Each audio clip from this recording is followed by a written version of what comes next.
ബിസ്മില്ലാഹിർറഹ്മാനിർറഹീം. അസ്സലാമു അലൈക്കും വറഹ്മത്തുള്ളാഹി.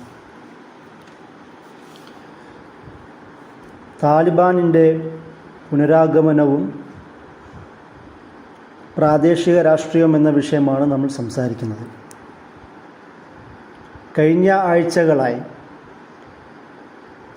ലോക മാധ്യമങ്ങളിലും അക്കാദമിക വൃന്ദങ്ങളിലും എല്ലായിടത്തും എല്ലാ രാഷ്ട്ര നേതാക്കന്മാരുടെ പ്രധാനപ്പെട്ട ചർച്ചാ വിഷയമായി താലിബാനിൻ്റെ പുതിയ വരവ് മാറിയിട്ടുണ്ട്. 2001 വേൾഡ് ട്രേഡ് സെൻറ്റർ അറ്റാക്കിന് ശേഷം നടന്ന അറ്റാക്കിൽ താലിബാനിനെ ഇല്ലാതാക്കി എന്ന ആഗ്രഹത്തിലായിരുന്നു അമേരിക്ക ഉണ്ടായിരുന്നത്.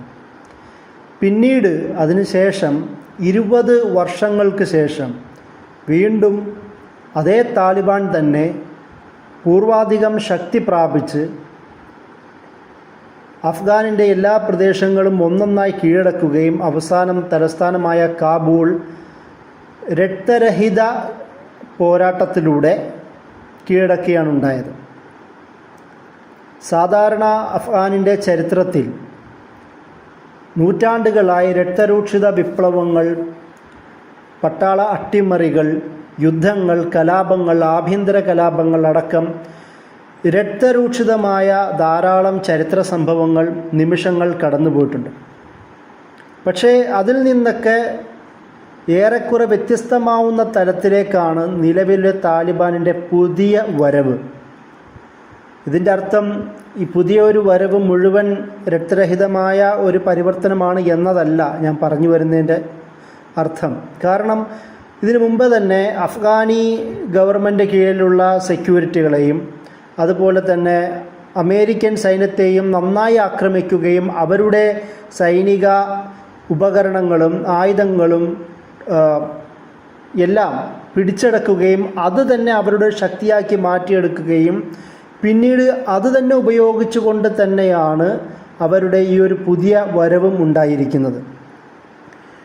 ഈ ഒരു സാഹചര്യത്തിൽ താലിബാനിൻ്റെ ഈ രണ്ടാം വരവ് എങ്ങനെയാണ് താലിബാൻ്റെ ഉദയത്തിൽ നിന്നും അവരുടെ 1996 മുതൽ 2001 വരെയുള്ള കാലഘട്ടത്തെ അവിടുത്തെ ഭരണത്തിൽ നിന്നും വ്യത്യസ്തമാക്കുന്നത്, അവരുടെ ഇമേജ് എങ്ങനെയാണ് മാറുന്നത് എന്നൊക്കെ ചർച്ച നടന്നുകൊണ്ടിരിക്കുകയാണ്. അതുകൊണ്ട് തന്നെ ഈ ഒരു വിഷയത്തിൽ ഒരു വിശദമായ ഒരു ധാരണ നമുക്കുണ്ടാവേണ്ടത് അനിവാര്യമാണ്. പുതിയ താലിബാൻ്റെ പുതിയ വരവ് എങ്ങനെയാണ് വ്യത്യസ്തമാവുന്നത്, ഏതൊക്കെ മേഖലകളിലാണ് പുതിയ താലിബാൻ വേറിട്ട് നിൽക്കുന്നത് എന്ന് നമ്മൾ അറിയണം. 2001 അധികാരത്തിൽ നിന്ന് നഷ്ടപ്പെട്ടു പോയ, അമേരിക്ക ഇല്ലാതാക്കിയ താലിബാൻ, ആ ഒരു താലിബാൻ്റെ രീതി ബാക്കിയുള്ള പ്രത്യേകിച്ച് ശക്തികളുമായും പ്രാദേശിക ശക്തികളുമാവട്ടെ, അമേരിക്ക തന്നെ ആവട്ടെ, അതുപോലെ തന്നെ കൂടെയുള്ള വിവിധ അവിടെ ഉണ്ടായിരുന്ന മുൻ ഭരണകർത്താക്കളാവട്ടെ, അല്ലെങ്കിൽ ശക്തി ഉണ്ടായിരുന്ന ഗോത്രവർഗങ്ങളാവട്ടെ, ഇവരോടൊന്നും അത്രത്തോളമൊന്നും പറയത്തക്ക രീതിയിൽ കാര്യപ്രസക്തമായ ചർച്ചകൾക്ക് തയ്യാറാവാതിരുന്ന, പ്രത്യേകിച്ച് അമേരിക്കയെ ഒട്ടും അംഗീകരിക്കാതിരുന്ന താലിബാൻ പുതിയ വരവിൽ 2018 ഒക്ടോബർ മാസത്തിൽ ഖത്തറിൽ വെച്ച് തന്നെയുള്ള ആ ഒരു വേളയിൽ അമേരിക്കയുമായി സന്ധി ചെയ്യുന്ന ഒരു സാഹചര്യത്തിലേക്ക് എത്തിയെന്നുള്ളതാണ്.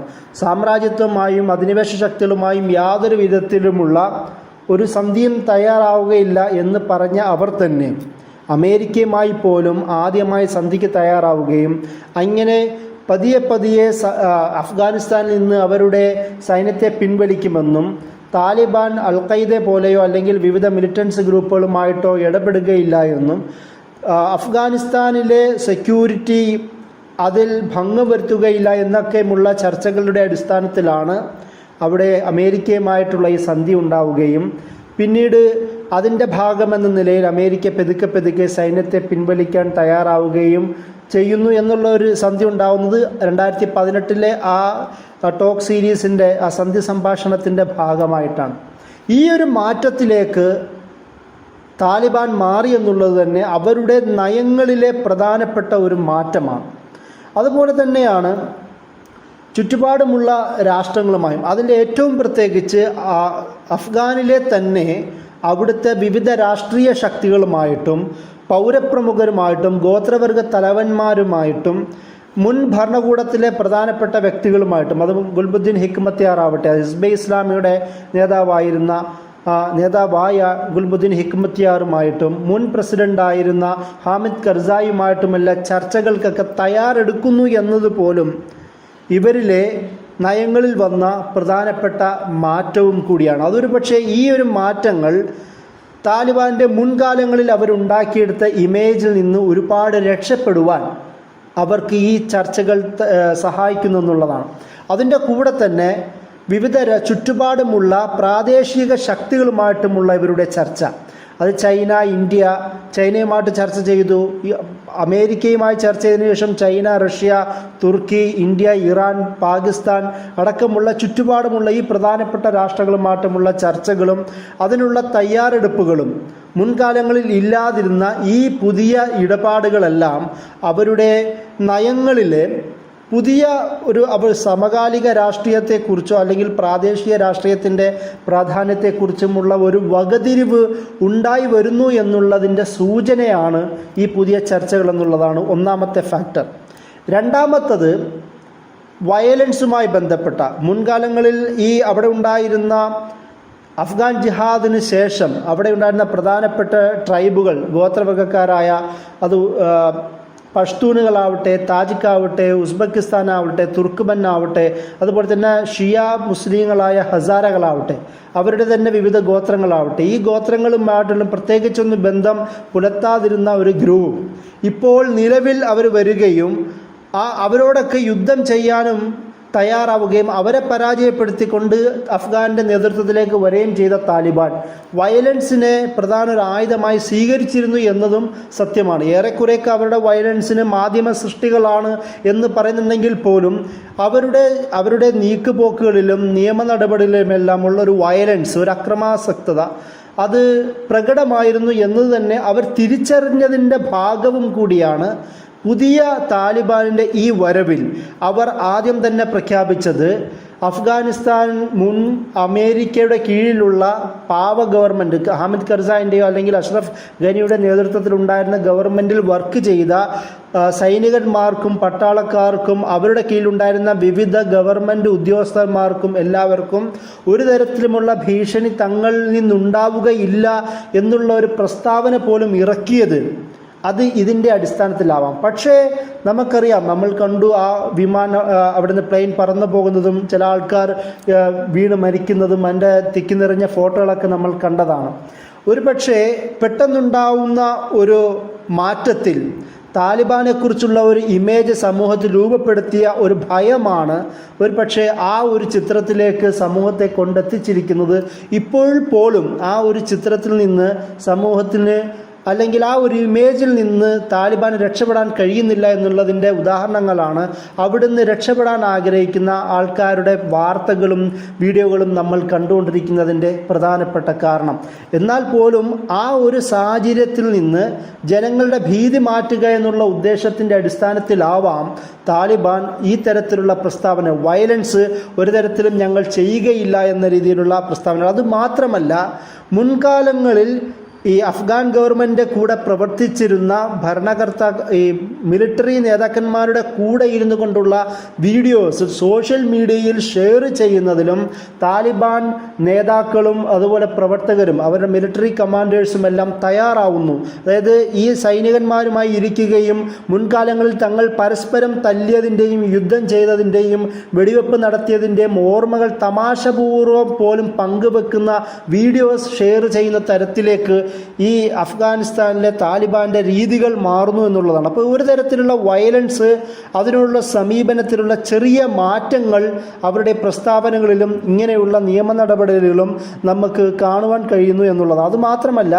ഇവർക്കുള്ളൊരു ആംനസ്റ്റി പ്രഖ്യാപിച്ചിരിക്കുന്നു. ഒരു തരത്തിലുമുള്ള പീഡനവും നമുക്കുണ്ടാവുകയില്ല. ഇതിൽ ഈ ഒരു വയലൻസുമായി ബന്ധപ്പെട്ട് അവർ സ്വീകരിച്ച പ്രധാനപ്പെട്ട ഒരു നയം അവർ നല്ല ശതമാനം സ്ഥലങ്ങളും പിടിച്ചടക്കിയതും വാണിംഗ് കൊടുത്തുകൊണ്ട് യുദ്ധത്തിനുള്ള സാധ്യത ഇല്ലാതാക്കുകയും അവരെ സറണ്ടർ ചെയ്യിപ്പിക്കുന്ന തരത്തിലുമുള്ള ഒരു നയമായിരുന്നു താലിബാൻ ഈ ഒരു പുതിയ വരവിൽ സ്വീകരിച്ചത്. അതുകൊണ്ട് നല്ലൊരു ശതമാനം പ്രദേശങ്ങളും പ്രൊവിൻസസും ഗോത്രവർഗക്കാരും ഏരിയകളും കാബൂൾ അടക്കം രക്തരഹിതമായ ഒരു വിജയമാണ് താലിബാൻ ലഭിച്ചിരിക്കുന്നത്.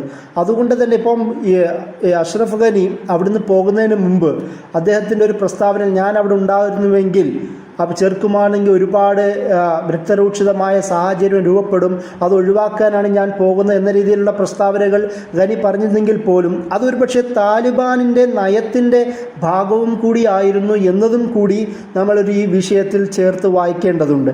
മറ്റൊരു പ്രധാനപ്പെട്ട ഫാക്ടർ, പ്രധാനമായും എണ്ണാൻ പറ്റുന്ന മൂന്നാമത്തെ പ്രധാനപ്പെട്ട ഫാക്ടർ അഫ്ഗാനിസ്ഥാനിലെ ഷിയാക്കളോടുള്ള മുസ്ലിങ്ങളോടുള്ള താലിബാൻ്റെ നയമാണ്. മുൻകാലങ്ങളിൽ താലിബാൻ വളരെ ക്രൂരമായി രൂക്ഷമായി വളരെ കർശന നടപടികൾ അവിടുത്തെ ഷിയാക്കളോടും പ്രത്യേകിച്ച് ഹസാര എന്നറിയപ്പെടുന്ന ഷീ കമ്മ്യൂണിറ്റിയോട് കാണിച്ചിരുന്നു എന്നുള്ള ചില റിപ്പോർട്ടുകൾ ഉള്ളതുകൊണ്ട് തന്നെ താലിബാൻ പുതിയ ഘട്ടത്തിൽ അവരുമായിട്ട് നല്ലൊരു ബന്ധമുണ്ടാക്കുക എന്നുള്ള അർത്ഥത്തിൽ അവരുടെ മിലിറ്ററി കമാൻഡർമാരായി ഒരു ഹസാരയിൽപ്പെട്ട ഒരു ലീഡറിനെ തന്നെ തിരഞ്ഞെടുത്ത ഒരു സംഭവം കൂടി പത്രങ്ങൾ റിപ്പോർട്ട് ചെയ്തിരുന്നു. എന്ന് മാത്രമല്ല മുഹറം, ഇപ്പോൾ 1-2 ദിവസമായി നടക്കുന്ന മുഹറം ഷിയാക്കളുടെ പ്രധാനപ്പെട്ട ഒരു ആഘോഷമാണല്ലോ. ആ ഒരു സാഹചര്യത്തിൽ അവരുമായി ചേർന്ന് നിൽക്കുകയും അവരുടെ പരിപാടിയിൽ പങ്കെടുക്കുകയും ചെയ്യുന്ന ഒരു നയവും അവർ സ്വീകരിച്ചു. അതിൻ്റെ കൂടെ തന്നെ ഷിയ സുന്നി ഐക്യം വേണമെന്ന് പറയുന്ന മുല്ല മുത്തക്കി പോലുള്ള പണ്ഡിതന്മാരുടെ പ്രഭാഷണങ്ങൾ പോലും താലിബാൻ കൂടുതൽ ഭാഗത്തേക്ക് വ്യാപിപ്പിക്കുക എന്നുള്ള ഒരു നയവും കൂടി സ്വീകരിച്ചിരിക്കുന്നു എന്നത് പുതിയൊരു വരവിൽ അഫ്ഗാനിസ്ഥാനിലെ താലിബാനുമായി ബന്ധപ്പെട്ട അതുപോലെ തന്നെ ഷിയാക്കളുമായി ബന്ധപ്പെട്ട സാമൂഹിക മത രാഷ്ട്രീയ സാഹചര്യത്തിൽ ശക്തമായ മാറ്റങ്ങൾ ഉണ്ടാവുന്നു എന്നതിൻ്റെയും കൂടി അടയാളമാണ് എന്ന് നമ്മൾ ചേർത്ത് വെക്കണം. പിന്നെ മറ്റൊന്നാണ് ഈ സ്ത്രീകളുമായി ബന്ധപ്പെട്ട വിദ്യാഭ്യാസവുമായി ബന്ധപ്പെട്ട അവരുടെ പൊതുവായ ചില നിയമ നടപടികൾ. മുൻകാലത്ത് ഏറ്റവും കൂടുതൽ താലിബാൻ വിമർശിക്കപ്പെട്ടത് സ്ത്രീകളുടെ വിദ്യാഭ്യാസവും അവരുടെ ഒരു സ്വാതന്ത്ര്യവുമായി ബന്ധപ്പെട്ട വിഷയങ്ങളായിരുന്നു.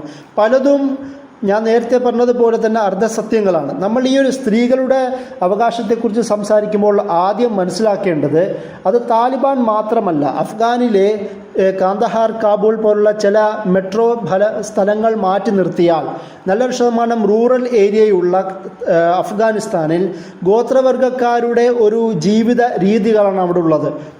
പഷ്തൂണുകളാവട്ടെ, തുർക്ക്മനാവട്ടെ, താജിക്കുകളാവട്ടെ, ഹസാരികളാവട്ടെ, തുർക്ക്മനിൽ നിന്ന് വിവിധ വിഭാഗങ്ങളാവട്ടെ, ഇവരെല്ലാം ഒരു തരത്തിലുള്ള ഒരു മേൽ ഹയറാർക്കി നിലനിൽക്കുന്ന ഗോത്രവർഗക്കാരുടെ ജീവിത രീതികളിൽ പൊതുവെ സ്ത്രീകൾക്ക് പബ്ലിക് ലൈഫിൽ അത്രത്തോളം പ്രാതിനിധ്യം ഉണ്ടായിരുന്നില്ല എന്ന് നമ്മൾ മനസ്സിലാക്കേണ്ടതുണ്ട്. പക്ഷേ താലിബാൻ അതിൽ അധികാരത്തിൽ വരികയും അവിടുത്തെ മുഴുവൻ ജീവിത രീതികൾ മുഴുവനും താലിബാനിൻ്റെ നിയന്ത്രണത്തിലാണ്, അല്ലെങ്കിൽ താലിബാൻ ചെയ്യുന്നത് കൊണ്ടാണ് എന്ന് പറയുന്ന ഒരു തരത്തിലുള്ളൊരു വെസ്റ്റേൺ സെൻട്രിക്കായ ഒരു വായന രൂപപ്പെട്ടതും അത് നമ്മൾ ഈ ഒരു സാഹചര്യത്തിൽ ചേർത്ത് മനസ്സിലാക്കേണ്ടതുണ്ട്. എന്നാൽ പോലും താലിബാനുമായി ചേർന്ന് ഇങ്ങനെയുള്ള ചില സംഭവങ്ങൾ ഉണ്ടാവുകയും ആ സംഭവത്തിൻ്റെ പശ്ചാത്തലത്തിൽ നിന്ന് കൊണ്ട് തന്നെ ആവാം താലിബാൻ പുതിയ പ്രസ്താവനകൾ പറയുന്നത്. ഞങ്ങളുടെ കീഴിൽ സ്ത്രീകൾ സുരക്ഷിതരായിരിക്കും, അവരുടെ വിദ്യാഭ്യാസത്തിൽ നിന്നോ ജോലിയിൽ നിന്നോ തടയുകയില്ല, ചെയ്യേണ്ടവർക്ക് ചെയ്യാമെന്ന് പറയുകയും ചെയ്യുന്നുണ്ട്. ശരീഅത്തിൻ്റെ അടിസ്ഥാനത്തിലുള്ള സ്വാതന്ത്ര്യം ഞങ്ങൾ നൽകുമെന്ന് ചില വാഗ്ദാനങ്ങൾ താലിബാൻ ചെയ്യുന്നുമുണ്ട്. അതുമാത്രമല്ല, നിലവിൽ തന്നെ ഈ ഒരു സംഭവം നടക്കുമ്പോൾ തന്നെ പല ഭാഗത്തും ധാരാളം സ്കൂളുകൾ പെൺകുട്ടികൾ പഠിക്കുന്നതായും പോകുന്നതായിട്ടുമുള്ള ചിത്രങ്ങൾ പോലും അവർ തന്നെ ഷെയർ ചെയ്തത് അവരുടെ ഇമേജ് മാറ്റുക, അല്ലെങ്കിൽ താലിബാൻ എന്നത് ആൻറ്റി വുമൺ ആണ് എന്ന ഒരു മുഖം മാറ്റുക എന്നുള്ള ഒരു ശ്രമം കൂടി അവർ നടത്തുന്നുണ്ട് എന്നതും കൂടി അവരുടെ നയങ്ങളിലെ പ്രധാനപ്പെട്ട മാറ്റങ്ങളിൽ ഒന്നും കൂടിയാണ് എന്ന് നമ്മൾ മനസ്സിലാക്കേണ്ടതുണ്ട്. അതിൻ്റെ കൂടെ തന്നെ വേറെയും ചില പുതിയ രീതികൾ താലിബാനിൻ്റെ ഏറ്റവും പ്രധാനപ്പെട്ട മറ്റൊരു പോയിൻ്റാണ് ഇപ്പോൾ അവർ അവസാനം നടത്തിയ സമ്മേളനങ്ങളിൽ, പ്രത്യേകിച്ച് മുഹമ്മദ് സുഹേൽ ഷഹീൻ്റെ അദ്ദേഹമാണ് പ്രധാനപ്പെട്ട താലിബാൻ്റെ സ്പോക്കസ് പേഴ്സൺ, വക്താവ്. അദ്ദേഹത്തിൻ്റെ കൂടെയുള്ളവർ നടത്തിയ പത്രസമ്മേളനങ്ങളെല്ലാം എടുത്തു പറഞ്ഞ പ്രധാനപ്പെട്ട വാഗ്ദാനങ്ങൾ, അവിടുത്തെ പത്രമാധ്യമങ്ങൾക്ക് ഞങ്ങൾ സ്വാതന്ത്ര്യം നൽകും, പക്ഷേ അത് താലിബാൻ്റെ സ്വാതന്ത്ര്യത്തെ, താലിബാൻ്റെ ദേശീയ താൽപ്പര്യത്തിന് വിരുദ്ധമാവാത്ത നിലത്തോളം, അഫ്ഗാനിൻ്റെ ദേശീയ താൽപ്പര്യത്തിന് വിരുദ്ധമാവാത്തിടത്തോളം കാലം പത്രമാധ്യമങ്ങൾക്ക് സ്വാതന്ത്ര്യം നൽകും, സ്ത്രീകൾക്ക് എഡ്യൂക്കേഷൻ നൽകും. അതുപോലെ തന്നെ ഒരു തരത്തിലുള്ള പ്രതികാര നടപടികൾ, മുൻകാല ഭരണകൂടങ്ങളിൽ വർക്ക് ചെയ്ത മിലിറ്ററി ആവട്ടെ, സാധാരണക്കിടയിലുള്ള തൊഴിലാളികൾ വരെ ആവട്ടെ, അവർക്കും ഒരു തരത്തിലുമുള്ള പ്രതികാര നടപടികൾ അവരുടെ മേൽ ഉണ്ടാവുകയില്ല എന്ന് പറയുന്നു. അതുപോലെ തന്നെ പ്രത്യേകമായി എടുത്തു പറയുന്ന മറ്റൊരു പോയിന്റ്, താലിബാനിൻ്റെ മണ്ണ് ഒരു ശക്തികൾക്കും ദുരുപയോഗം ചെയ്യാൻ ഞങ്ങൾ അനുവദിക്കുകയില്ല എന്ന് പറയുന്നു. അതിൻ്റെ കൂടെ തന്നെ അവർ പ്രധാനമായി എടുത്തു പറയുന്നത് താലിബാൻ നാർക്കോട്ടിക്സിൻ്റെ, മയക്കുമരുന്ന് ലോകത്തിൻ്റെ പ്രധാനപ്പെട്ട ആയിരുന്ന ഇപ്പോഴും ആയ താലിബാൻ്റെ നാർക്കോട്ടിക്സുമായി ബന്ധപ്പെട്ടതിൽ നല്ലൊരു ശതമാനം അത് ഇല്ലാതാക്കുകയും അതൊരു സെൻറ്റർ എന്ന് പറയുന്ന ഒരു ഇമേജ് ഞങ്ങൾ ഇല്ലാതാക്കുകയും അതിനുവേണ്ടി ശ്രമം നടത്തുകയും എന്ന് പറയുന്ന ഒരു പ്രസ്താവനകൾ പോലും താലിബാൻ്റെ ഭാഗത്തു നിന്ന് ഉണ്ടായിട്ടുണ്ട്. ഈ ഒരു താലിബാൻ്റെ ഈ പുതിയൊരു ഇമേജിൽ നിന്നാണ് താലിബാനിൻ്റെ പുതിയൊരു നേതൃത്വത്തെക്കുറിച്ചൊക്കെ ചർച്ച ചെയ്യുന്നത്. നമ്മളത് അറിയണം, ഏത് രൂപത്തിലാണ് ഇപ്പോൾ താലിബാൻ പൊതുവെ അവർ പ്രവർത്തിക്കുന്നത്, ആരാണ് മുല്ല ഉമറിന് ശേഷം താലിബാൻ്റെ നേതൃത്വത്തിലേക്കുള്ളത് ആരാണ്. അതിൽ പ്രധാനമായും പറയുന്നത് ഹിബത്തുള്ള അഖുൻസാദെ എന്നറിയപ്പെടുന്ന പ്രധാനപ്പെട്ട ഒരു സുപ്രീം ലീഡർ എന്ന പൊസിഷൻ ഉള്ളത് അദ്ദേഹത്തിനാണ്, ഹിബത്തുള്ള അഖുൻസാദെ. അദ്ദേഹമാണ് മുമ്പ് മുല്ല ഉമറിന് റോൾ ഉണ്ടായിരുന്ന അതേ റോൾ തന്നെയാണ്, ഒരു സ്പിരിച്വൽ ലീഡർ, ഒരു സുപ്രീം ലീഡർ എന്ന ഒരു ഇമേജാണ് പൊതുവെ ഇപ്പോൾ താലിബാൻ്റെ ഇടയിൽ അവർക്കുള്ളത്, അദ്ദേഹത്തിനുള്ളത്. മറ്റൊന്നാണ് മുല്ല ഉമറിൻ്റെ തന്നെ മകനായ മുല്ല യാക്കൂബ്, പ്രധാനപ്പെട്ട അവിടെ താലിബാൻ്റെ മിലിറ്ററി കമാൻഡർമാരുടെ ഒരു നേതാവായി അദ്ദേഹത്തിന് ഒരു പൊസിഷൻ അവിടെ ഉണ്ടെന്ന് നമുക്കറിയാവുന്ന ഒരു കാര്യമാണ്, അറിയേണ്ട ഒരു കാര്യമാണ്. മറ്റൊന്നാണ് അവിടുത്തെ പ്രധാനപ്പെട്ട അഫ്ഗാനി അമേരിക്കൻ സൈന്യങ്ങൾക്ക് ഒരുപാട് ബുദ്ധിമുട്ടുണ്ടാക്കിയ ഒരു ഗ്രൂപ്പാണ് ഹക്കാനി നെറ്റ്വർക്ക് എന്നറിയപ്പെടുന്ന ഗ്രൂപ്പ്. അതിൽ ജലാലുദ്ദീൻ ഹക്കാനിയുടെ മകനായ സിറാജുദ്ദീൻ ഹക്കാനിയാണ് അവിടുത്തെ ഈ ഒരു ഗോത്രവർഗക്കാർക്കിടയിൽ ഒരു ശക്തമായ ഗ്രൂപ്പും അതുപോലെ തന്നെ ഒരു ഐക്യവും ഉണ്ടാക്കാനും അവരുടെ ഒരു ഏകോപനം നടത്താനുമുള്ള നേതൃത്വം ലഭിച്ചിരിക്കുന്നത് ഈ സിറാജുദ്ദീൻ ഹക്കാനിക്കാണ്. മറ്റൊന്നാണ് ഇപ്പോൾ അമേരിക്കയുമായും വിവിധ ശക്തികളുമായിട്ടുമുള്ള സന്ധി സംഭാഷണങ്ങളിൽ താലിബാൻ്റെ നേതൃത്വം നൽകുന്ന ഒരു പൊളിറ്റിക്കൽ വിങ് എന്ന രീതിയിൽ പറയാൻ പറ്റുന്ന ആ ഗ്രൂപ്പിന് നേതൃത്വം നൽകുന്ന ആളാണ് മുല്ല അബ്ദുൽ ഗനി ബറാദർ എന്ന് വിളിക്കപ്പെടുന്ന മുല്ല ഉമറിൻ്റെ ഒപ്പം തന്നെ താലിബാൻ്റെ രൂപീകരണത്തിന് കാരണക്കാരനായ അദ്ദേഹം. ഈ പ്രധാനപ്പെട്ട നേതാക്കന്മാരിലൂടെയാണ്, ഇവരുടെ ഓർഗനൈസിങ് കപ്പാസിറ്റിയിലൂടെയാണ്, അവരുടെ കഴിവിലൂടെയാണ് താലിബാനിൻ്റെ ഈ പുതിയ രണ്ടാം വരവിലും പ്രധാനപ്പെട്ട കാരണമായിരിക്കുന്നതെന്ന് പറയുന്നു.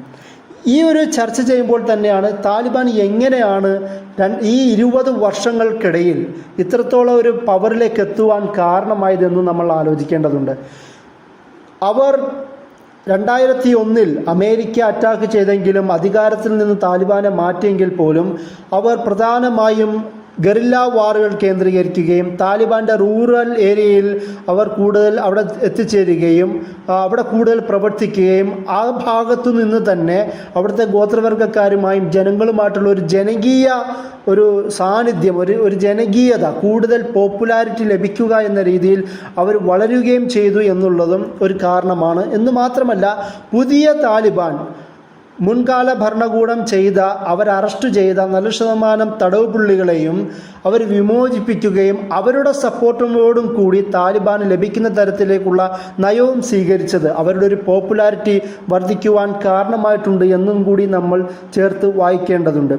ഈ ഒരു സാഹചര്യത്തിൽ താലിബാനെക്കുറിച്ചുള്ള ചില മിസ്അണ്ടർസ്റ്റാൻഡിങ്, പത്രങ്ങൾ തന്നെ പറഞ്ഞു വെക്കുന്ന ചില മിസ്അണ്ടർസ്റ്റാൻഡിങ്ങുകൾ കൂടി നമ്മൾ ശ്രദ്ധിക്കേണ്ടതുണ്ട്. ഒന്ന്, താലിബാൻ എന്നത് സോവിയറ്റ് യൂണിയൻ കാലത്ത് തന്നെ താലിബാൻ ഉണ്ടായിരുന്നു, അല്ലെങ്കിൽ അഫ്ഗാൻ ജിഹാദിൻ്റെ കാലത്ത് തന്നെ താലിബാൻ ഉണ്ടായിരുന്നു എന്ന് പറയുന്ന ചില ജേർണലിസ്റ്റിക് നരേറ്റീവ്സുകൾ, പത്രമാധ്യമങ്ങളുടെ ചില വിശദീകരണങ്ങൾ നമുക്ക് കാണുവാൻ കഴിയും. യഥാർത്ഥത്തിൽ 1904 കാലങ്ങളിലാണ് 1994 കാലങ്ങളിലാണ് താലിബാൻ രൂപപ്പെടുന്നത്. ഇത് 92-ലാണ് അഫ്ഗാൻ ജിഹാദ് ജയിക്കുകയും USSRനെ അല്ലെങ്കിൽ അതിൻ്റെ കൂടെ ഉണ്ടായിരുന്ന കമ്മ്യൂണിസ്റ്റ് നജീബുദ്ദീനെയൊക്കെ തൂക്കിക്കൊല്ലുകയും ഇല്ലാതാക്കുകയൊക്കെ ചെയ്യുന്നത് ആ ഒരു കാലഘട്ടത്തിലാണ്. ആ ഒരു കാലഘട്ടത്തിൽ മുല്ല ഉമ്മറും അതുപോലെ തന്നെ ഞാൻ നേരത്തെ പറഞ്ഞ അബ്ദുൽ ഗനി ബറാദർ പോലുള്ള നേതാക്കൾ അന്ന് അഫ്ഗാൻ ജിഹാദിൽ പങ്കെടുത്തു എന്ന് മാത്രമേ ഉള്ളൂ. താലിബാൻ എന്ന് പറയുന്ന ആ ഒരു മാസ് മൂവ്മെൻറ്റ് രൂപീകരിക്കുന്നത് 94-കളിലാണ്. അതുകൊണ്ട് താലിബാൻ അഫ്ഗാൻ ജിഹാദിൽ ഉണ്ടായിരുന്നു എന്ന് പറയുന്ന വാദം അത് ഒരു ഫാക്ച്വൽ വസ്തുതാപരമായി തെറ്റാണ് എന്ന് നമ്മൾ കൂടുതൽ മനസ്സിലാക്കേണ്ടതുണ്ട്. അതിൻ്റെ കൂടെ തന്നെ താലിബാനെക്കുറിച്ച് സാധാരണ എല്ലാവരും എടുത്തു പറയുന്ന, പ്രത്യേകിച്ച് ഈ ഏരിയ എക്സ്പെർട്ട് എന്ന് വിളിക്കപ്പെടുന്ന, ഏരിയ പണ്ഡിറ്റുകൾ എന്ന് വിളിക്കപ്പെടുന്ന, സ്വയം വിളിക്കുന്ന ആൾക്കാരെല്ലാം താലിബാനെ വഹാബി എന്ന് പറയുന്ന അല്ലെങ്കിൽ സലഫികളാണ് അല്ലെങ്കിൽ വഹാബിയാണ് എന്നുള്ള ഒരു ടെർമിനോളജി നൽകുന്നതായി കാണുവാൻ കഴിയും. താലിബാനികൾ ദയൂബന്ദികളാണ്. അവർ നക്ഷബന്ദി ഖാദിരി അടക്കമുള്ള സൂഫി സിൽസിലകൾ പിൻപറ്റുന്ന മാതുരീദി, പ്രത്യേകിച്ച് സെൻട്രൽ ഏഷ്യൻ തുർക്കിക് ഏരിയയിലുള്ള മാതുരീദി തിയോളജിക്കൽ സിൽസില, സ്കൂൾ ഓഫ് തോട്ട് ഇമാം അബു മൻസൂർ മാതുരീദിയുടെ സ്കൂൾ ഓഫ് തോട്ട് പിൻപറ്റുന്ന ആൾക്കാരാണ്. ഈ ഒരു കൺസെപ്റ്റുള്ള, എന്നാൽ അതിൻ്റെ കൂടെ തന്നെ സലഫി വ്യൂ പോയിന്റ് മിക്സറാണ്. അതായത് അതുകൊണ്ട് തന്നെ ഇവർ മുഴുവനായും വഹാബി എന്നുള്ള പേര് കൊണ്ടോ സലഫി എന്ന പേര് വിളിക്കാനോ കഴിയുകയില്ല. ദൈവബന്ധി സ്കൂൾ ഓഫ് തോട്ട് പിൻപറ്റുന്നവരാണ് ഇവർ എന്നുള്ളതും കൂടി നമ്മൾ പ്രത്യേകം മനസ്സിലാക്കേണ്ടതുണ്ട്. അതിൻ്റെ കൂടെ വേറൊരു കാര്യം കൂടിയുള്ളത്, നമ്മുടെ പ്രധാനപ്പെട്ട രാഷ്ട്രീയ നേതാക്കൾ, ലോകതലത്തിൽ തന്നെ കീർത്തി ആർജിച്ച ശശി തരൂരിനെ പോലുള്ള രാഷ്ട്രീയ നേതാക്കൾ താലിബാനെയും താലിബാനിലെ പ്രാതിനിധ്യത്തെയും അത് മോശമായി ചിത്രീകരിക്കുന്ന, മലയാളികൾ പോലും സാന്നിധ്യമുണ്ട് എന്നൊക്കെ പറഞ്ഞ് ഒരു വീഡിയോ ട്വിറ്ററിൽ ചെയ്യുകയും ധാരാളം അത് ഷെയർ ചെയ്യപ്പെടുകയും ചെയ്യുന്ന ഒരു സാഹചര്യം കൂടി ഈ അടുത്തുണ്ടായി. യഥാർത്ഥത്തിൽ അവർ മലയാളമാണ് സംസാരിക്കുന്നത് എന്നും പറഞ്ഞുകൊണ്ടായിരുന്നു ആ വീഡിയോ പോലും ശശി തരൂർ ഷെയർ ചെയ്തത്. അതിനുശേഷം എത്ര പത്രങ്ങൾ അത് ഷെയർ ചെയ്യുകയുണ്ടായി.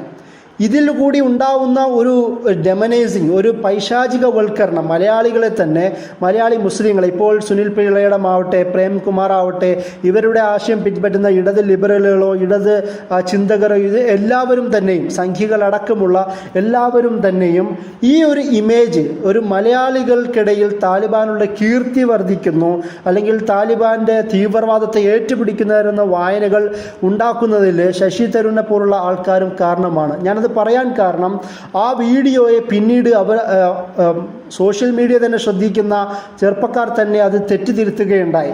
ബ്രാഹ്മി എന്ന് പറയുന്ന ഭാഷ സംസാരിക്കുന്ന, ദ്രവീഡിയൻ ഭാഷയോട് കൂടുതൽ അടുപ്പമുള്ള ഒരു പേർഷ്യൻ സങ്കര ഇനം ഭാഷയാണ് ബ്രാഹ്മി ലാംഗ്വേജ്.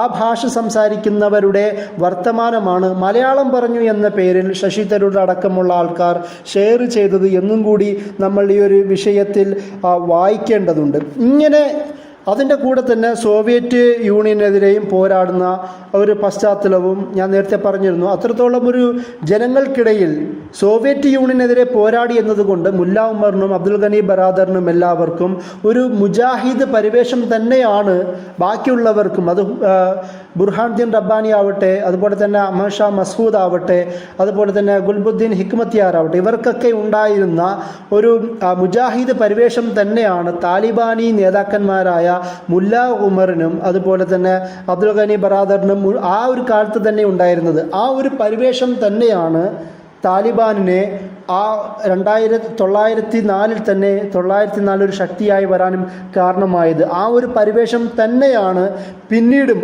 അമേരിക്കൻ വിരുദ്ധത ഉണ്ടായ പൊതുവെ അറബ് ലോകത്ത്, സെൻട്രൽ ഏഷ്യൻ ഭാഗത്ത്, വെസ്റ്റ് ഏഷ്യയിലെ പൊതുഭാഗത്തെല്ലാം, പ്രത്യേകിച്ച് മുസ്ലിം ലോകത്ത് തന്നെ അമേരിക്കൻ വിരുദ്ധത ശക്തമായിരിക്കുന്നതും അമേരിക്കയോട് പോരാടുന്നത് ജിഹാദാണ് എന്ന് പറയുന്നൊരു മാനമുള്ളത് കൊണ്ട് തന്നെ നിലവിലും താലിബാൻ്റെ ആർമി മെന്നെ, അവരുടെ പട്ടാളക്കാരെയും എല്ലാവരെയും മുജാഹിദി എന്നുള്ള പോസ്റ്റ് വെച്ചുകൊണ്ട് തന്നെയാണ് ജനങ്ങൾ കാണുന്നതും എന്നതും കൂടി ആ ഒരു ഗ്രൗണ്ട് റിയാലിറ്റി ആയിട്ട് നമ്മൾ മനസ്സിലാക്കേണ്ടത് അത്യാവശ്യമാണ്. ഈ ഒരു സാഹചര്യത്തിൽ ലോകത്തെ വിവിധ പണ്ഡിതന്മാർ, അതുപോലെ തന്നെ സംഘടനകൾ അടക്കമുള്ള എല്ലാവരും, വിവിധ അസോസിയേഷനാവട്ടെ, സംഘടനകളാവട്ടെ, വ്യക്തികളാവട്ടെ, എല്ലാം താലിബാനിൻ്റെ പുതിയൊരു വരവിനെ സ്വാഗതം ചെയ്തതും നമ്മൾക്ക് കാണുവാൻ കഴിയും. അത് ഒമാനിലെ ഗ്രാൻഡ് മുഫ്തി ആവട്ടെ, റൈസൂനി അടക്കമുള്ള ലോക ഇസ്ലാമിക പണ്ഡിത സഭയുടെ നേതൃത്വമാവട്ടെ, അതുപോലെ തന്നെ പാകിസ്ഥാനിലെ ഫസലുർ റഹ്മാൻ ആവട്ടെ, അവിടുത്തെ മജ്ലിസ് മുത്തഹിദ് അമലിൻ്റെ നേതാവായ ഫസലുർ റഹ്മാൻ, പാകിസ്ഥാൻ ജമാഅത്തെ ഇസ്ലാമിയ സിറാജുൽ ഹഖ് അമീറായ സിറാജുൽ ഹഖ് അടക്കമുള്ള ഇമ്രാൻഖാൻ അടക്കമുള്ള വിവിധ സംഘടനാ നേതാക്കളും രാഷ്ട്രീയ നേതാക്കളുമെല്ലാം താലിബാനെ സ്വീകരിച്ചിരിക്കുന്നത് എന്തുകൊണ്ടെന്നാൽ താലിബാൻ്റെ പുതിയൊരു വരവ്, അവിടെ ഉണ്ടായിരുന്ന ഒരു രാഷ്ട്രീയ വാക്കം, അഷ്റഫ് ഗനി പ്രസിഡൻ്റായിരുന്ന സമയത്ത് അമേരിക്കയുടെ വാക്കുകൾ മാത്രം അംഗീകരിക്കുന്ന, മെട്രോ നഗരങ്ങളിൽ മാത്രം വികസനമോ അവരുടെ പ്രവർത്തനം കേന്ദ്രീകരിക്കുന്ന ഒരു സാഹചര്യത്തിൽ നിന്ന് അഴിമതിയുടെയും അതുപോലെ തന്നെ സ്വജനപക്ഷപാതത്വം ശക്തമായ ഒരു സാഹചര്യത്തിൽ നിന്ന് അതിനെ തൂത്തെറിഞ്ഞുകൊണ്ടാണ്, അതിനെതിരെ വന്നുകൊണ്ടാണ് താലിബാൻ പുതിയ ഒരു വരവിന് കാരണമാവുന്നത് തന്നെ. അതുകൊണ്ട് തന്നെ അമേരിക്കയുടെ താല്പര്യം സംരക്ഷിക്കാൻ നിന്ന ഈ വിഭാഗങ്ങളെ എതിർത്തുകൊണ്ട് മുന്നോട്ട് വന്ന താലിബാനെ ആ പുതിയ നീക്കത്തെ ഈ സംഘടനകളും രാഷ്ട്രീയ ശക്തികളുമെല്ലാം അംഗീകരിച്ചു. കാരണം അത് അമേരിക്കൻ വിരുദ്ധത എന്ന പോയിന്റിൽ കേന്ദ്രീകരിച്ചിരിക്കുന്നു എന്ന് നമ്മൾ ശ്രദ്ധിക്കേണ്ടതാണ്. അത് പാകിസ്ഥാൻ ജമാഅത്ത് ഇസ്ലാമി അമീറിൻ്റേതാവട്ടെ, അതുപോലെ തന്നെ ഫസലുർ റഹ്മാൻ ആവട്ടെ, അതുപോലെ ഇന്ത്യൻ ജമാഅത്ത് ഇസ്ലാമി അമീറിൻ്റേതാവട്ടെ, വിവിധ സംഘടനകളാവട്ടെ, എല്ലാവരും കേന്ദ്രീകരിക്കുന്ന പ്രധാന പോയിന്റ് അമേരിക്ക എന്ന ശക്തിയുടെ, അധിനിവേശ ശക്തിയുടെ ആ പവറിനെ അവിടുന്ന് ഇല്ലാതാക്കുക, അവിടുത്തെ സാന്നിധ്യം ഇല്ലാതാക്കുന്നതിൽ താലിബാന് കഴിഞ്ഞു എന്നുള്ള ഒരു പോയിന്റിലാണ് ഈ സംഘടനകളെല്ലാം ഏകോപിച്ചിരിക്കുന്നത് എന്ന് നമുക്ക് കാണുവാൻ കഴിയും. അതുപോലെ ഇന്ത്യയിൽ തന്നെ CPM-ഉം CPI-യും CPM-ഉം CPIML-ഉം അടക്കമുള്ള ലെഫ്റ്റ് പാർട്ടികളടക്കം താലിബാനിൻ്റെ പുതിയൊരു വരവിന്, അതും അമേരിക്കൻ വിരുദ്ധത എന്ന പോയിന്റിൽ യോജിച്ചിരിക്കുന്നു എന്നുള്ളതാണ്. ഇവിടെയെല്ലാം ഈ സംഘടനകൾ പ്രത്യേകമായി എടുത്തു പറയേണ്ടത്, നേരത്തെ നമ്മൾ ചർച്ച ചെയ്ത താലിബാനിൻ്റെ അവിടുത്തെ സ്ത്രീ വിരുദ്ധമായ അവരെക്കുറിച്ചുള്ള ആരോപണങ്ങളുള്ള സ്ത്രീ വിരുദ്ധ നിയമ നടപടികളും, എഡ്യൂക്കേഷൻ വിദ്യാഭ്യാസവുമായി ബന്ധപ്പെട്ട നിയമ നടപടികളും, സുരക്ഷയുമായി ബന്ധപ്പെട്ട നിയമ നടപടികളെല്ലാം താലിബാൻ ഒരു പുതിയ രാഷ്ട്രീയ ശക്തി എന്ന നിലയിൽ അവർ സൂക്ഷിക്കണമെന്നും അത് പൊതുജനങ്ങൾക്ക് അവരുടെ സുരക്ഷ ഒരുക്കണമെന്നും സ്ത്രീകൾക്ക് അവരുടെ സ്വാതന്ത്ര്യവും മാധ്യമങ്ങൾക്ക് സ്വാതന്ത്ര്യം നൽകണം എന്നുള്ള പുതിയൊരു വർത്തമാനമാണ് എല്ലാ സംഘടനകളും ഒരുപോലെ എടുത്ത് പറയുന്നത് എന്ന് നമുക്ക് കാണുവാൻ കഴിയും. അതിൽ നിന്ന് മുസ്ലിം സംഘടനകൾ സ്വാഭാവികമായും ഞാൻ നേരത്തെ പറഞ്ഞതുപോലെ എല്ലാ രാഷ്ട്രീയ ശക്തികളും താലിബാനെ എങ്ങനെ സ്വാഗതം ചെയ്യേണ്ടി വന്നെങ്കിലും അവരോട് കൂടുതൽ ജനോപകാരമായ പ്രവർത്തനങ്ങൾ ഏർപ്പെടണമെന്നും നിയമ നടപടികൾ നടപ്പിലാക്കണമെന്നും പറയുമ്പോൾ പോലും അവിടുന്ന് മുസ്ലിം സംഘടനകൾ വേറിട്ട് നിൽക്കുന്നുണ്ട്. അതിൽ ജമാഅത്ത് ഇസ്ലാമി ആവട്ടെ, ബാക്കിയുള്ള പണ്ഡിതന്മാരെ എല്ലാവരും എടുത്തു പറയുന്ന ഒരു പോയിന്റ്, മുൻകാലങ്ങളിൽ താലിബാൻ ഉണ്ടായിരുന്ന ഇമേജ് നഷ്ടപ്പെട്ട ആ ഇമേജ് തിരുത്തുക എന്നുള്ളതാണ്. ശരീഅത്ത് എന്താണോ പറയുന്നത്, ഇസ്ലാം എന്താണോ പറയുന്നത്, ആ ഒരു തരത്തിൽ കമ്പാഷനും അനുകമ്പയും സ്നേഹവും ടോളറൻസും നീതിയും നടപ്പിലാക്കുക, അത് എല്ലാവർക്കും ഒരുപോലെ നീതി എത്തിക്കുക, സംവേദനം ചെയ്യുക എന്ന തരത്തിൽ സംഘടനകൾ, മുസ്ലിം സംഘടനകൾ ഒന്നായി എടുത്തു പറയണത് പുതിയൊരു താലിബാനിൻ്റെ സാഹചര്യത്തെ അംഗീകരിക്കുന്നതും അതുപോലെ തന്നെ മുൻകാലങ്ങളിൽ അവരുണ്ടാക്കിയെടുത്ത ആ മോശമായ ഒരു ഇസ്ലാമോഫോബിക്കായ ഒരു സാഹചര്യത്തിന് വളരാൻ കാരണമായ അവരുടെ നിയമ നടപടികൾ തിരുത്തണം എന്നുള്ള ഒരു ആവശ്യവും കൂടി ഇവരുടെ പ്രസ്താവനകളിൽ നമുക്ക് കാണുവാൻ കഴിയുന്ന ഒരു കാര്യമാണ്. അതുപോലെ തന്നെയാണ് രാഷ്ട്രങ്ങൾ എങ്ങനെയാണ് ഈ ഒരു സാഹചര്യത്തിൽ പ്രാദേശികമായ അവരുടെ ഇൻറ്റേർണൽ പൊളിറ്റിക്സും പ്രാദേശിക രാഷ്ട്രീയവുമായി കൂടുതൽ ബന്ധപ്പെട്ട് നിൽക്കുന്നു എന്നുള്ളതാണ്. അത് ഇറാൻ ആവട്ടെ, ഇറാനുമായിട്ടുള്ള ബന്ധങ്ങൾ ആലോചിക്കുക. ഇറാൻ പ്രധാനമായും അഫ്ഗാനുമായും അവർ പങ്കിടുന്നത് അവിടുത്തെ നാച്ചുറൽ റിസോഴ്സുകളാണ്, പ്രത്യേകിച്ച് വെള്ളമാണ്, നദികൾ, പുഴകളാണ്. ഈ പുഴകൾ അവിടെ താലിബാനുമായി ഇടഞ്ഞു നിന്നാൽ, അത് അടച്ചു വെച്ചാൽ അത് ഇറാന് ധാരാളം നഷ്ടങ്ങൾ ഉണ്ടാക്കുമെന്നുള്ളത് പ്രധാനപ്പെട്ട പോയിൻ്റാണ്. അതുകൊണ്ട് തന്നെ ആ ഒരു കാര്യത്തിൽ ഈ പറയുന്ന ഇക്കോളജിക്കലായ നയതന്ത്രപരമായ ഒരു ബന്ധം ഇറാന് സൂക്ഷിക്കേണ്ടതുണ്ട്. മറ്റൊന്ന്, ഇറാനിലെ ഒരു ഐഡിയോളജിക്കൽ ഫ്രെയിംവർക്കാണ്. ഇറാനിൻ്റെ ഇടപെടലിൻ്റെ മറ്റൊരു പ്രധാനപ്പെട്ട കാരണം ഒരു ഐഡിയോളജിക്കൽ വിഷയമാണ്. കാരണം അഫ്ഗാനിസ്ഥാനിലെ തന്നെ അവിടുത്തെ ഷീ മൈനോറിറ്റിയായ ഹസാറ വിഭാഗത്തിനുള്ള സംരക്ഷണം ഒരുക്കുക എന്നുള്ളതും ഇറാൻ്റെ ഒരു ആവശ്യം കൂടിയാണ്.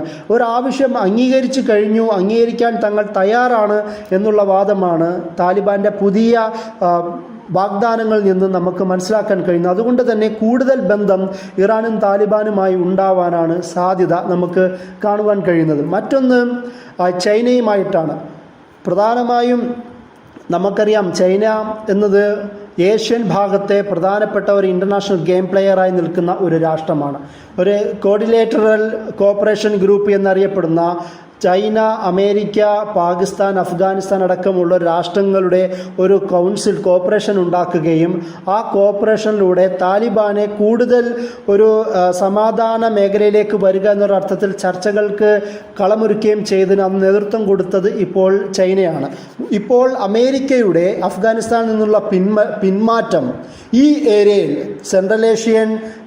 സെൻട്രൽ ഏഷ്യൻ അഫ്ഗാനി ഏരിയകളിലെല്ലാം ചൈനയുടെ ഒരു പുതിയ ഒരു ഉണർവും അവരുടെ പ്രത്യേകമായ ഒരു സ്വാധീനവും ശക്തമാവുന്ന ഒരു സാഹചര്യം കൂടിയാണ്. ഈ തരത്തിൽ ഒരു ജിയോ പൊളിറ്റിക്സും അതുപോലെ തന്നെ അവിടുത്തെ ഒരു പ്രാദേശിക റീജിയണൽ പൊളിറ്റിക്സും കൂടി മിക്സഡായ ഒരു സാഹചര്യം ഉള്ളതുകൊണ്ടാണ് ചൈന താലിബാനെ കൂടുതൽ സ്വാഗതവും ചെയ്തിരിക്കുന്നത്. അതിന് പ്രധാനപ്പെട്ട കാരണം ഐനക്ക് പോലുള്ള അഫ്ഗാനിസ്ഥാനിലെ ചില പ്രദേശങ്ങളിൽ ഈ കോപ്പർ അടക്കമുള്ള മൈനിങ് സെൻ്ററുകളുണ്ട്, കേന്ദ്രങ്ങളുണ്ട്, അതിൻ്റെ ഉള്ള സംരക്ഷണം. അതുപോലെ തന്നെ ഓയിൽ ഗ്യാസ് റിസോഴ്സുകളുടെ ചൈനയുമായി കൂടുതൽ ബന്ധമുള്ള കമ്പനികളുടെ സംരക്ഷണം. അതുപോലെ അഫ്ഗാനിസ്ഥാനിൽ നിന്ന് കടന്നു പോകുന്ന സിൽക്ക് റൂട്ടിൻ്റെ സെൻട്രൽ ഏഷ്യയുമായി ബന്ധപ്പെടുന്ന വിവിധ ഇൻഫ്രാസ്ട്രക്ചർ കമ്പനികളുടെയും അടക്കമുള്ള പ്രൊജക്റ്റുകളുടെയും ഒരുപാട് കച്ചവടങ്ങൾ ചൈന ഈ രാഷ്ട്രങ്ങളുമായി നടത്തുന്നുണ്ട്. അതിനൊക്കെയും കണക്ട് ചെയ്യുന്നത് അഫ്ഗാനിസ്ഥാനാണ്. അതുകൊണ്ട് തന്നെ ആ അഫ്ഗാനിസ്ഥാൻ്റെ ഇപ്പോൾ അധികാരിയായി മാറാൻ പോകുന്ന താലിബാനുമായും ചൈനയ്ക്ക് ബന്ധമുണ്ടാക്കേണ്ടത് അനിവാര്യവും കൂടിയാണ്. അതിൻ്റെ കൂടെ തന്നെ മുമ്പും ഉയ്ഗൂർ ഭാഗത്ത് താലിബാൻ പ്രത്യേകിച്ചൊന്നും അവരുടെ അവകാശത്തെക്കുറിച്ച് സംസാരിച്ചിട്ടില്ല എന്നൊരു വാദവും കൂടിയുണ്ട്. അതുകൊണ്ട് തന്നെ ആ ഒരു സാഹചര്യത്തിൽ താലിബാനെയും കൂടുതൽ സപ്പോർട്ട് ചെയ്യുക, ഇതൊരു തരത്തിൽ മുസ്ലിം വിഷയമാവട്ടെ, റീജിയണൽ പൊളിറ്റിക്സ് ആവട്ടെ, എല്ലാ കാര്യത്തിലും ചൈനയ്ക്കും താലിബാനുമായി ബന്ധമുണ്ടാക്കേണ്ടത് അനിവാര്യമാണ് എന്നാണ് നമുക്കതിൽ നിന്ന് മനസ്സിലാക്കാൻ കഴിയുന്ന മറ്റൊരു വസ്തുത. അതുപോലെ തന്നെയാണ് പാകിസ്ഥാനും ഇന്ത്യയുമായിട്ടുള്ള രാഷ്ട്രീയ ബന്ധങ്ങൾ. പാകിസ്ഥാനുമായി അഫ്ഗാൻ കൂടുതൽ അടുത്ത് നിൽക്കുന്നത് ഇന്ത്യയുടെ രാഷ്ട്രീയ താല്പര്യങ്ങൾക്കും പ്രാദേശിക താല്പര്യങ്ങൾക്കും എതിരാണെന്ന് ഇന്ത്യ സ്വയം മനസ്സിലാക്കുന്നു. അതുപോലെ തന്നെ പാകിസ്ഥാനും അതുപോലെ തിരിച്ചു മനസ്സിലാക്കുന്നു. അതുകൊണ്ട് ഈ രണ്ട് രാഷ്ട്രങ്ങളും താലിബാനുമായി കൂടുതൽ ചർച്ചാ സംഭാഷണങ്ങൾക്ക് വരും കാലങ്ങളിൽ തയ്യാറാവും എന്ന് തന്നെയാണ് നമുക്ക് മനസ്സിലാക്കാൻ കഴിയുന്നത്. എന്ന് മാത്രമല്ല, ഇമ്രാൻഖാൻ കാബൂൾ പിടിച്ചെടുക്കുന്ന സാഹചര്യത്തിൽ തന്നെ താലിബാനിൻ്റെ അവരുടെ വിജയത്തെ അനുമോദിക്കുകയും അമേരിക്കൻ വിരുദ്ധത എടുത്തു പറയുകയും ചെയ്ത ഒരു സാഹചര്യവും കൂടി നമ്മൾ പ്രത്യേകം നോട്ട് ചെയ്യേണ്ടത് അനിവാര്യമാണ്. ഇതിൻ്റെ കൂടെ മനസ്സിലാക്കേണ്ടത് റഷ്യയുമായിട്ടുള്ള ബന്ധമാണ്. റഷ്യയുമായും നല്ല ബന്ധം താലിബാൻ ഉണ്ടാക്കിയെടുത്തിട്ടുണ്ട്. റഷ്യയിൽ മോസ്കോയിൽ അവിടെ ചെന്ന മുഹമ്മദ് സുഹേൽ ഷഹീൻ്റെ ഒരു ഇൻ്റർവ്യൂ തന്നെ പ്രധാനമായും ഈ വിഷയത്തിൽ ചർച്ച ചെയ്യേണ്ട ഒരു കാര്യമാണ്. അദ്ദേഹം പറഞ്ഞത് അഫ്ഗാൻ മണ്ണ് റഷ്യൻ വിരുദ്ധമായ ഒരു കാര്യങ്ങൾക്കും ഉപയോഗിക്കാൻ താലിബാൻ അംഗീകരിക്കുകയില്ല എന്നൊരു പ്രസ്താവന അദ്ദേഹം നടത്തി. അതുമാത്രമല്ല, റഷ്യയുമായി തങ്ങൾക്ക് നല്ല ബന്ധമാണുള്ളത് എന്ന് താലിബാൻ്റെ വക്താവ് മോസ്കോയിൽ വെച്ച് പ്രസ്താവിക്കുകയുണ്ടായി. ഇതുപോലെ തന്നെ ചൈനയെപ്പോലെ തന്നെ പ്രാദേശിക രാഷ്ട്രീയ താല്പര്യം, സെൻട്രൽ ഏഷ്യൻ ഭാഗങ്ങളുമായിട്ടുള്ള റഷ്യയുടെ ബന്ധം, കാരണം ഈ ഭാഗങ്ങളൊക്കെയും മുൻ സോവിയറ്റ് യൂണിയൻ്റെ ഭാഗങ്ങളായിരുന്നത് കൊണ്ടും ഇന്നും അവരുമായി അവിടുത്തെ സ്ട്രാറ്റജിക്, ഡിപ്ലോമാറ്റിക്, എക്കണോമിക്, പൊളിറ്റിക്കൽ ബന്ധങ്ങൾ നിലനിർത്തുന്നത് കൊണ്ട് തന്നെ റഷ്യയ്ക്കും ഈ ബന്ധം നിലനിർത്തേണ്ടത് അനിവാര്യമാണ് എന്ന് നമ്മൾ മനസ്സിലാക്കേണ്ടതുണ്ട്. ഇതിൻ്റെ കൂടെ പ്രധാനമായി എടുത്തു പറയേണ്ട മറ്റൊരു രാഷ്ട്രവും കൂടിയാണ് തുർക്കിയുടെ ബന്ധം. കാരണം നാറ്റോ അമേരിക്കയുടെ സഖ്യകക്ഷി എന്ന നിലയിലും അമേരിക്കയ്ക്കൊപ്പം അഫ്ഗാനിൽ നിലയുറപ്പിച്ച നാറ്റോയുടെ അതിലുള്ള ഏക മുസ്ലിം രാഷ്ട്രമാണ് തുർക്കി. അതുകൊണ്ട് തന്നെ തുർക്കിയുടെ നിരവധി സൈന്യങ്ങളും കാബൂൾ അടക്കമുള്ള പ്രദേശങ്ങളിൽ ഉണ്ടായിരുന്നു. ആ ഒരു വിഷയത്തിൽ തന്നെ താലിബാനും തുർക്കിയുമായും ഉടക്കിയിരുന്നതെന്നും നമുക്ക് കാണുവാൻ കഴിയും. എന്നാൽ പുതിയൊരു മാറ്റത്തിന് അനുബന്ധിച്ചുകൊണ്ട് തന്നെ താലിബാനുമായും താലിബാൻ്റെ കൂടെ തന്നെ ബാക്കിയുള്ള അഫ്ഗാനി രാഷ്ട്രീയ ഗോത്ര നേതാക്കളുമായി തന്നെ നല്ല ബന്ധമുണ്ടാക്കുന്നതിലും തുർക്കി മുന്നിൽ നിൽക്കുന്നു എന്നതും കൂടി പ്രധാനപ്പെട്ട ഒരു വസ്തുതയാണ്. അതിന് തുർക്കിയുടെ പ്രധാനപ്പെട്ട ലക്ഷ്യം സൗദി അറേബ്യ പോലുള്ള രാഷ്ട്രങ്ങളിൽ നിന്ന് അവരിനേക്കാളും കൂടുതൽ സാന്നിധ്യം അഫ്ഗാനിൽ ഉണ്ടാക്കുക എന്നുള്ളതാണ്. കാരണം തുർക്കിയുടെ സോഫ്റ്റ് പവർ ഡിപ്ലോമസി ഏറ്റവും കൂടുതൽ വർക്ക് ചെയ്യുന്ന രാഷ്ട്രങ്ങളിൽ ഒന്നാണ് അഫ്ഗാനിസ്ഥാൻ പോലും. തുർക്കിയുടെ ഒരുപാട് സീരിയലുകൾ അവരിറക്കുന്ന ഉസ്മാനി കണക്ഷനുള്ള തുർക്കിയുടെ ഉസ്മാനി ഹെറിറ്റേജ് പറയുന്ന സീരിയലുകളെല്ലാം ഏറ്റവും കൂടുതൽ വിറ്റഴിയപ്പെടുന്ന ഒരു സ്ഥലവും കൂടി സെൻട്രൽ ഏഷ്യൻ അഫ്ഗാനി പ്രദേശങ്ങളാണ്. അതുകൊണ്ട് തന്നെ ഈ ഒരു സോഫ്റ്റ് പവർ ഡിപ്ലോമസി കീപ്പ് ചെയ്യുക എന്നുള്ളതും അതിനൊരു മുസ്ലിം നേതൃത്വമായി തുർക്കി നിലനിൽക്കുക എന്നുള്ളതും തുർക്കിയുടെ ആവശ്യമാണ് എന്നതും കൂടി, അതിൻ്റെ കൂടെ തന്നെ ഒരു ഷെയർഡ് പൊളിറ്റിക്സും ഷെയർഡ് കൾച്ചറും ലാംഗ്വേജിൻ്റെ ബന്ധവും ഒരു മുസ്ലിം കണക്ഷനുമെല്ലാം നിലനിർത്തുന്നത് കൊണ്ടും തുർക്കിക്ക് അഫ്ഗാൻ്റെ മണ്ണ് കൂടുതൽ അനിവാര്യമായിരിക്കുന്നു എന്നതും കൂടി തുർക്കിയും താലിബാനുമായിട്ടുള്ള കൂടുതൽ ബന്ധങ്ങൾ ഉണ്ടാകുന്നതിന് കാരണമായിട്ടുണ്ട്. ഈ ഒരു തരത്തിൽ അഫ്ഗാനിൽ അവിടുത്തെ രാഷ്ട്രീയമാവട്ടെ ഇൻറ്റേർണൽ പൊളിറ്റിക്സിലും അവിടുത്തെ എക്സ്റ്റേണൽ പൊളിറ്റിക്സിലും പരസ്പരം ഇൻ്റർ കണക്റ്റഡായി നിൽക്കുന്നു. അഫ്ഗാനിൽ വരുന്ന മാറ്റങ്ങൾ അന്താരാഷ്ട്ര തലത്തിൽ തന്നെ ചർച്ച ചെയ്യപ്പെടുന്നു. എല്ലാ രാഷ്ട്രങ്ങളും അഫ്ഗാനുമായി ബന്ധപ്പെട്ട നയതന്ത്ര നിയമ നടപടികളെക്കുറിച്ച് വളരെ കൂലങ്കഷമായി ചർച്ച ചെയ്യുന്നു. അതിന് പ്രധാനപ്പെട്ട കാരണം അത് ഏതെങ്കിലും ഒരു ഗോത്രവർഗം പിടിച്ചടക്കുകയും അത് അധികാരത്തിൽ വരികയും അവരൊരു പ്രസിഡന്റിനെ സ്ഥാപിക്കുകയും അത് ഏതെങ്കിലും പ്രാദേശിക രാഷ്ട്രീയ ശക്തികളുമായി കൂട്ടം കൂടി അധികാരം നിലനിർത്തുകയും ചെയ്യുക എന്നത് പ്രശ്നമാവുമായിരുന്നില്ല. പകരം ഒരു താലിബാൻ ആയതുകൊണ്ടും അതിനൊരു മുസ്ലിം മാനിഫെസ്റ്റേഷൻ ഉള്ളതുകൊണ്ടും അതിന് മുൻകാലങ്ങളിൽ ഒരു തീവ്രവാദ ഇമേജ് അവർക്ക് ഉണ്ട് എന്നതുകൊണ്ടുമെല്ലാം അതുകൊണ്ടാണ് ലോകതലത്തിലെല്ലാം താലിബാൻ ഒരു വലിയൊരു ഭീകരരൂപമായി ചർച്ച ചെയ്യപ്പെടുകയും അതിൻ്റെ കൂടെ തന്നെ ഒരുപാട് അർത്ഥസത്യങ്ങളും ഒരുപാട് കളവുകളും താലിബാൻ്റെ മേൽ ചേർത്ത് വെക്കുകയും അത് താലിബാനെ കൂടുതൽ ഒരു ഭീകരരൂപിയായി ചിത്രീകരിക്കുകയും ചെയ്യുന്ന ഒരു സാഹചര്യം ഉണ്ടായത്. അതുകൊണ്ട് തന്നെ നിലവിൽ താലിബാൻ്റെ അവിടുത്തെ രാഷ്ട്രീയ സാന്നിധ്യത്തെ അവരുടെ നേതൃത്വത്തെ എല്ലാ രാഷ്ട്രങ്ങളും പ്രാദേശിക ശക്തികളും അംഗീകരിക്കേണ്ട ഒരു സാഹചര്യം വന്നു കഴിഞ്ഞു എന്നുള്ളതാണ് പുതിയ കാല മാറ്റങ്ങളിൽ നിന്ന് നമുക്ക് മനസ്സിലാക്കാൻ കഴിയുന്നത്. ഇത്രയും പറഞ്ഞുകൊണ്ട് ഞാൻ എൻ്റെ വാക്കുകൾ ചുരുക്കുന്നു. അസ്സലാമു അലൈക്കും.